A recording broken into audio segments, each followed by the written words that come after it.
اعوذ باللہ من الشیطان الرجیم، بسم اللہ الرحمن الرحیم۔ فقہ کے تعارف کے حوالے سے آج میں آپ کے خدمت میں احکام دین کی تقسیم بندی ایک لحاظ سے پیش کروں گا۔ حکم دین کی ایک لحاظ سے علماء نے دو قسم بندی، دو تقسیم بندی کی ہے، احکام تکلیفیہ اور احکام وضعیہ۔ اچھا، احکام تکلیفیہ کیا ہیں، احکام وضعیہ کیا ہیں؟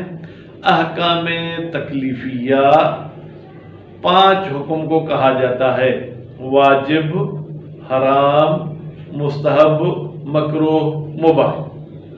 واجب جس کو انجام دینا ضروری ہوتا ہے اس کو ترک کرنے کی اجازت نہیں، جیسے نماز۔ حرام جس کو ترک کرنا ضروری ہے، انجام دینے کی اجازت نہیں، جیسے غیبت۔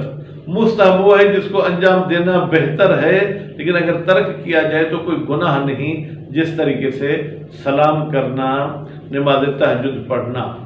اور مکروہ جس کو ترک کرنا بہتر ہے لیکن اگر اس کو انجام دیا جائے تو کوئی گناہ نہیں، جیسے مسجد میں دنیاوی باتیں کرنا۔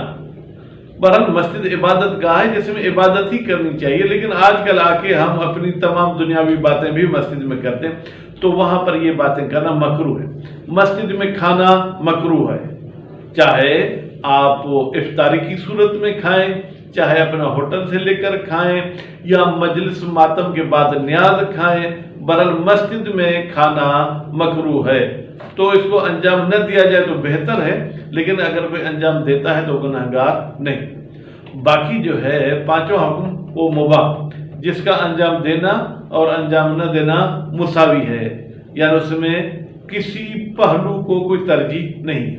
فرض کریں آپ کے پاس 2 پاک صاف گلاس پڑے ہوئے ہیں، ایک شیشے کا ہے ایک اسٹیل کا ہے، پانی پینا چاہتے ہیں تو آپ کے لیے کوئی پابندی نہیں، شیشے والے میں پئیں تو بھی مباح ہے اور اگر آپ اسٹیل والے میں پئیں تو بھی مباح ہے۔ اسی طریقے سے اگر آپ کراچی سفر کرنا چاہتے ہیں، آپ کار میں سفر کریں تو بھی مباح ہے، وین میں اور ڈوم میں کوچ میں سفر کریں تو بھی مباح ہے، بشرطی کہ کوئی عارضی اس میں رکاوٹیں نہ ہوں۔ اچھا، تو یہ 5 حکم کے علاوہ باقی جتنے بھی احکام ہیں ان کو احکام وضعیہ کہتے ہیں۔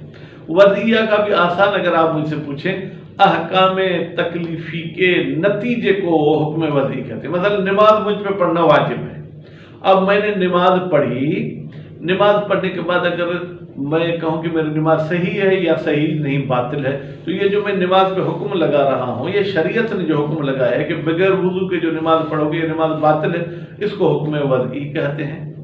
اسی طریقے سے ایک لڑکا اور لڑکی تھا، ان کا نکاح پڑھا گیا، تو خود نکاح تو ایک مستحب عمل ہے ہمارے فقہ کے مطابق، لیکن اگر مرد اور عورت کو گناہ میں پڑنے کا خطرہ ہے تو پھر واجب ہے کہ وہ نکاح کرے۔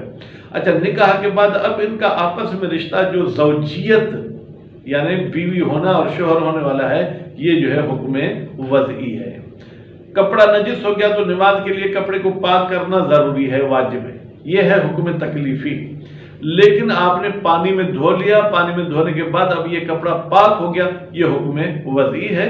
تو میرے خیال میں آج اگر یہی 2 آپ حکم اپنے ذہن میں رکھیں تو کافی ہے کہ احکام جو ہے کیا ہے، تکلیفی ہوتے ہیں اور احکام وضعیہ ہوتے ہیں۔